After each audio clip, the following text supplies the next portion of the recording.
कर लो फिर तुम। Explain why the mass of an alpha particle is less than the total mass of two individual protons and two individual neutrons. हम्म। अच्छा जी, अच्छा ये वैसे हमने ये डिस्कस किया था, ये आपको भी पता होना चाहिए कि अगर हम मतलब हमने हीलियम को ही लेके डिस्कस किया था दैट अगर हम हीलियम का एक्चुअल मास देखें, एग्जिस्टिंग मास देखें, सो वो कम होता है, और जब हम जो है वो उसके इंडिविजुअल प्रोटॉन और न्यूट्रॉन को सम अप करते हैं तो उसका मास जो है वो हमें ज़्यादा मिलता है, राइट।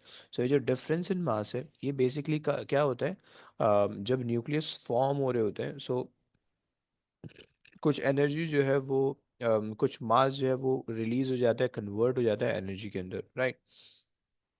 और वो जो है वो आपके पास कन्वर्ट होके निकल जाता है, सही है। तो ये सिस्टम है, बस अभी आपने लिखना होता है, सही है। सो हम इसके अंदर लिखते हैं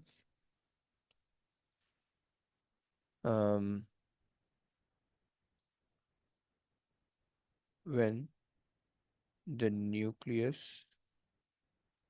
ऑफ अल्फा पार्टिकल फॉर्म, सही है, द या sum of the mass is released in the form of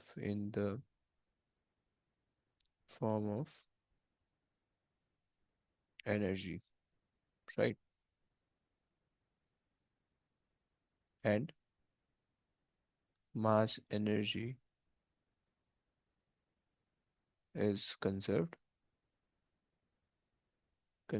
so less mass. चलो, तो एक इक्वेशन दी हुई, सही, हीलियम और नाइट्रोजन जो है वो रिएक्ट हो रहे हैं, और वो ऑक्सीजन का एक आइसोटोप बन रहा है और एक प्रोटॉन निकल रहा है, ओके। इन्होंने आपको प्रोटॉन की का मास दे दिया है, हीलियम का मास दे दिया है, नाइट्रोजन का मास दे दिया है, हाइड्रोजन का मास दे दिया, ओके। कहते हैं कि calculate the mass change, okay, in you associated with this reaction. Mass change का मतलब ये है कि आपने रिएक्टेंट का सारा मास ऐड अप करना है, प्रोडक्ट का सारा मास ऐड अप करना है और सब्ट्रैक्ट कर देना है, सही। सो अगर आप रिएक्टेंट में देखो, सो रिएक्टेंट वाली साइड में जो आपके पास चीज़ आ रही है वो आपके पास आ रही है,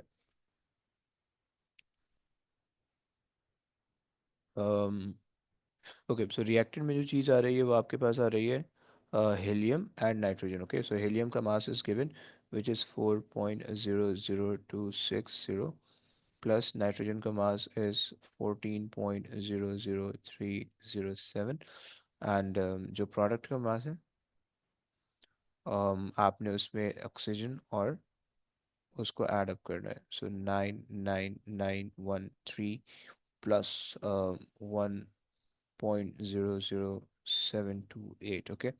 एंड जो भी आ रहा है उसको सब्ट्रैक्ट कर लो तो आपके पास आंसर आ जाएगा।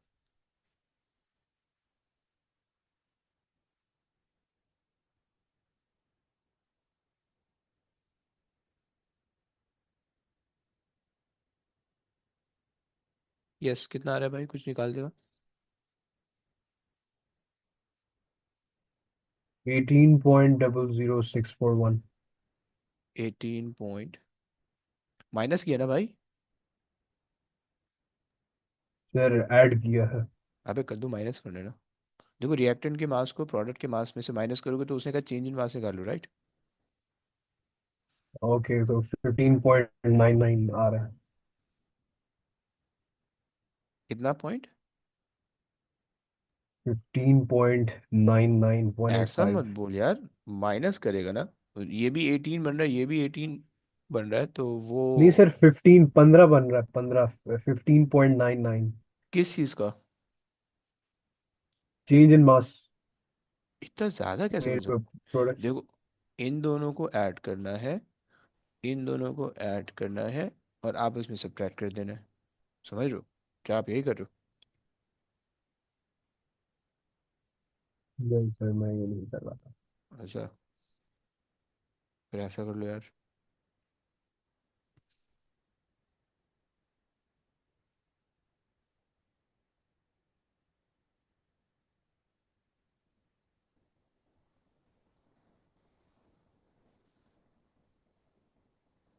आया आया कुछ आया?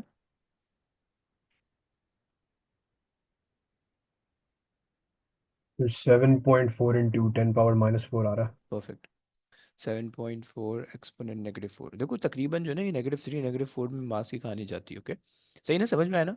कोई अजीब सी चीज़ तो नहीं थी, बहुत बेसिक सी है। इसमें सिंपल मैथ्स है। ओके, रिएक्टेंट के सारे मास निकालने हैं, प्रोडक्ट के सारे मास निकालने हैं, उसका calculate the mass change associated with the reaction. तो रिएक्शन में जो मास चेंज होगा वो जाहिर बात है रिएक्टेंट से प्रोडक्ट जब बनेगी तो मास चेंज होगा। ओके, सो हमने वो निकालना था, सही, चेंज इन मास। आगे आगे रीड कर लो प्लीज़।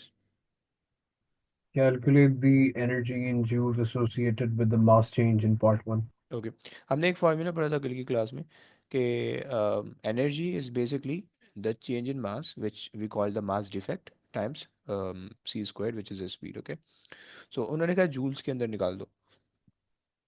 जूल्स का मतलब है कि हमें जो मास होगा वो यू के बजाय केजी के अंदर चाहिए। सो 7.4 exponent -4, this is the mass. हमें ये पता है कि 1 u is basically equal to 1.66 exponent -27. Okay, this is what we know. Okay, so I'm just multiplying with the value, so to convert the mass into kgs. Okay, and 30 3 exponent -8, sorry not 8, 8 squared. Okay, निकाल दे भाई।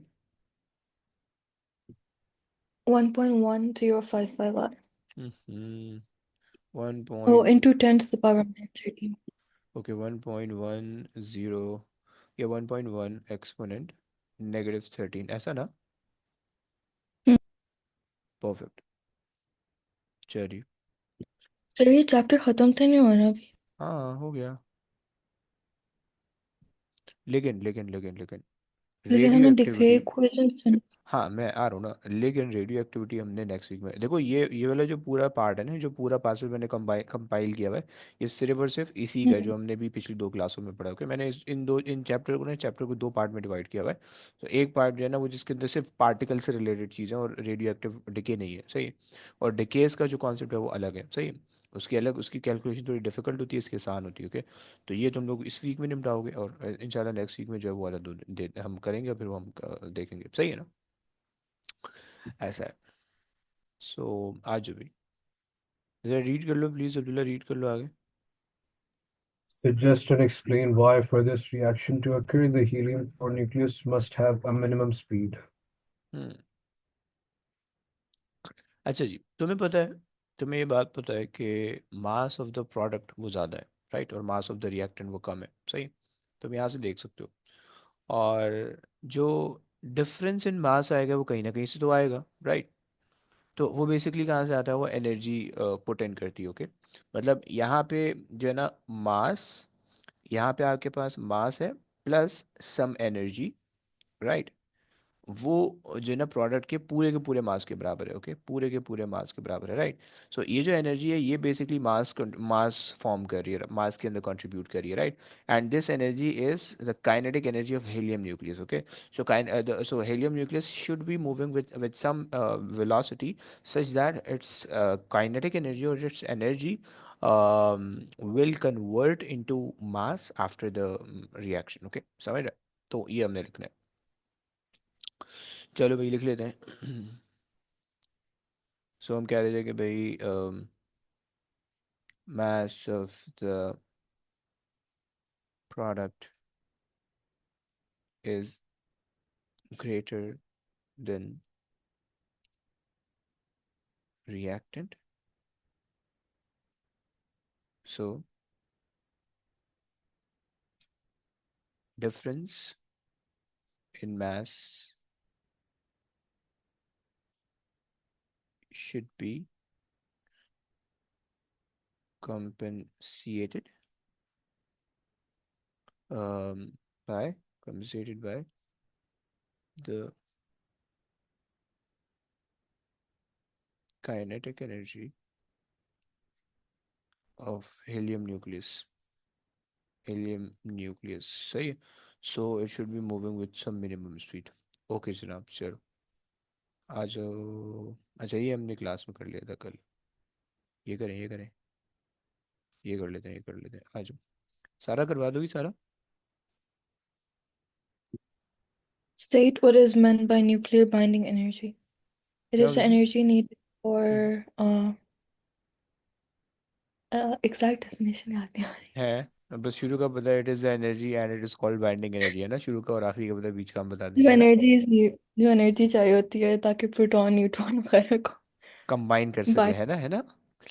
ओहो यार, heavy. अबे बोल मत देना ऐसा, इसकी उल्टी डेफिनेशन है। हाँ।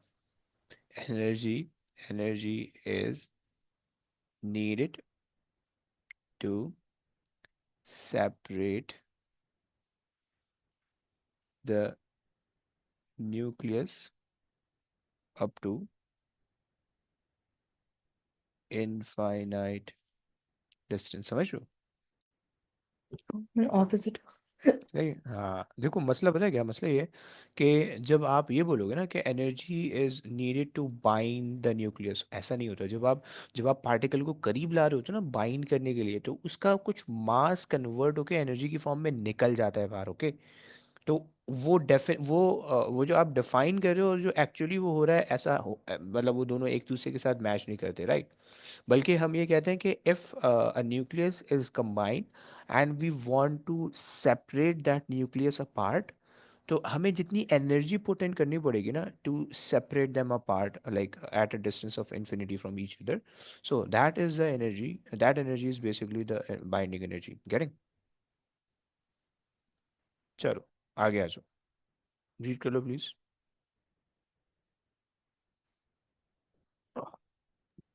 यस, The कहाँ हूँ? माइक खोल के variation करना with है। the variation with nucleon number A of the binding energy per nucleon Be is shown in figure 8.1.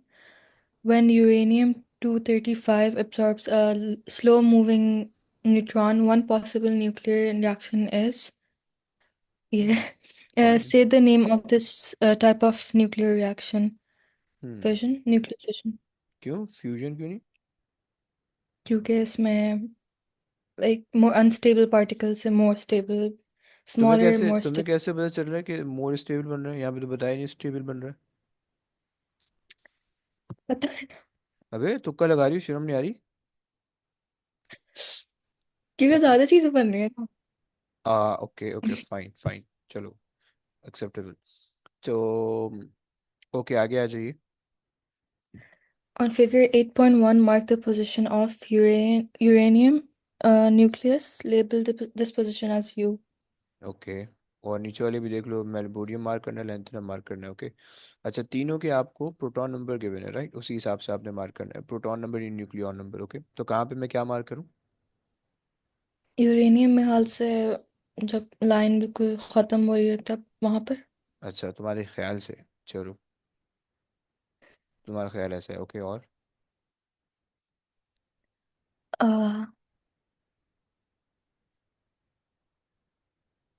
अब लैंथेनम पहले आएगा या मेल्बोरियम पहले आएगा? लैंथेनम। Lanthanum, okay fine. क्योंकि लैंथेनम का प्रोटॉन नंबर ज़्यादा है, न्यूक्लियॉन नंबर ज़्यादा है, 139, सही है। सो यूरेनियम का सबसे ज़्यादा है, सो इसलिए बिल्कुल फार आ रहा है। और फिर उसके बाद ये लैंथेनम आ गया, लैंथेनम आ गया, और फिर मेल्बोरियम आ जाएगा, राइट? यहाँ पे फाइन, चलो आगे आ जाओ। The masses of some particles and nuclei are given in figure 8.2. Calculate for this reaction the change in U of the rest mass. अच्छा जी। पहले हम्म प्रोडक्ट्स हैं और उनका सम कैलकुलेट करना है, और हम्म फिर जो रिएक्टेंट्स हैं उनका सम कैलकुलेट करके सब्ट्रैक्ट। Very nice. सो हमारे पास दो चीज़ आ रही है रिएक्टेंट में, हमारे पास जो है वो सिर्फ यूरेनियम है। सो 235 प्लस 0.123 प्लस प्रोटॉन, न्यूट्रॉन का मास है 1.009, सही है। So this is a reactant, सही है। एंड प्रोडक्ट के अंदर लैंथेनम का ऐड कर लो, 138.955, प्लस मेल्बोरियम का ऐड कर लो, 94.945, plus beta particle, I think there are 4 beta particle, 7 beta particle, so 7 beta particle, 7 into 5.5 exponent -4, and 2 neutrons, and that would be 2 times of 1.009, right? So इनके add करके आपस में subtract कर लो।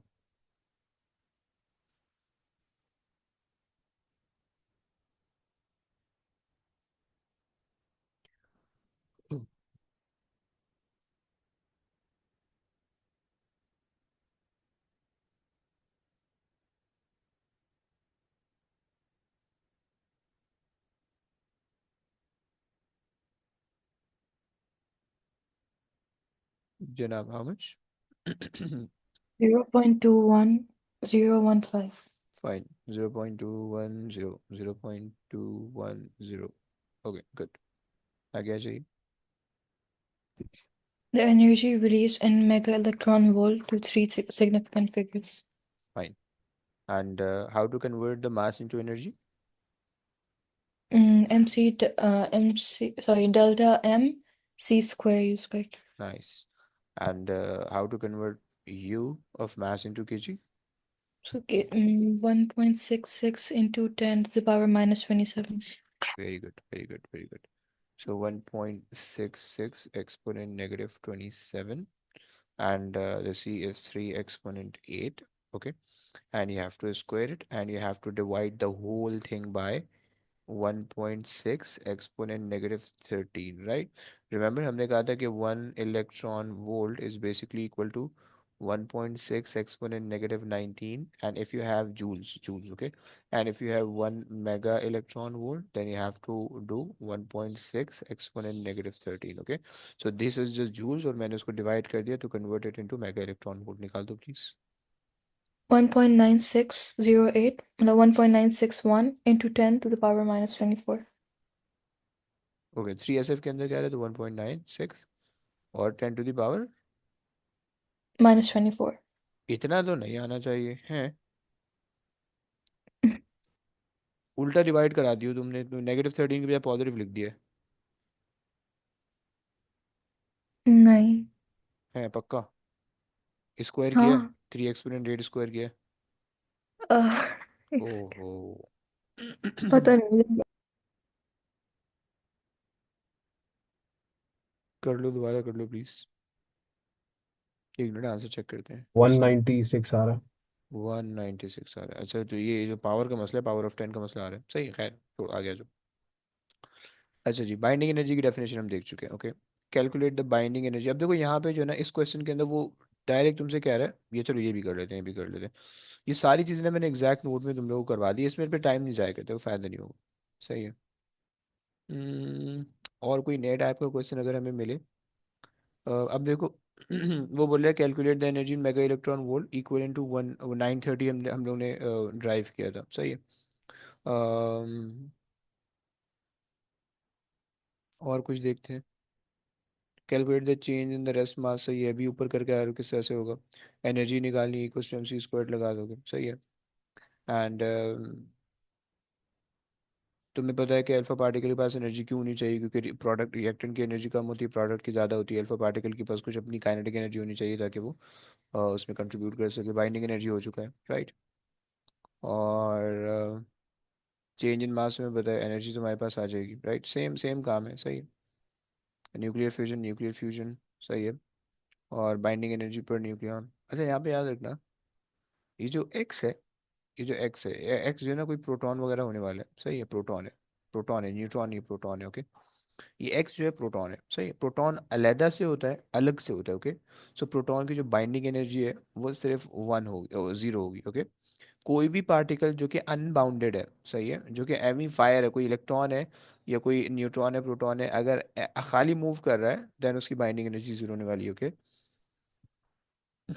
देखो कैलकुलेट द एनर्जी चेंज, तुम reactor में से product को माइनस करोगे ऐड करके, और वो आएगा मास, फिर मास को एनर्जी के अंदर कन्वर्ट करोगे, आ जाएगा। सही।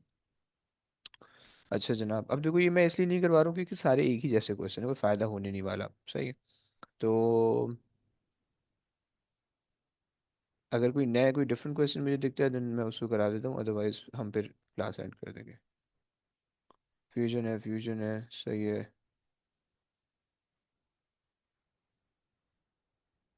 सही हो गया। ग्राफ में बनाना, बाइंडिंग एनर्जी पर न्यूक्लियॉन का ग्राफ में ये है, बस दिया है, वैसे ऐसे बनता है, राइट। सो चलो बस करते हैं, क्या बोलते हो, एंड कर दें क्लास? पढ़े लंबी करें, क्या फ़ायदा है कोई? नहीं।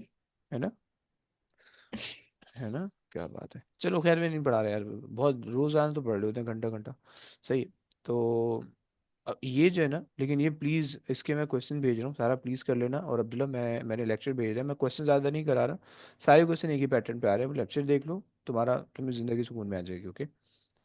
और मैं क्वेश्चन ये भेज चुका हूँ। By the way question attempt करो, अभी आधे घंटे बैठो, ये इसके जो है ना 16 क्वेश्चन है, एटलीस्ट 5-6 कर लो आधे घंटे में, जितने अटेम्प्ट कर सकते हो ना आधे घंटे में कर लो। उसके बाद नहीं करना, कोई टेंशन नहीं है, सही है।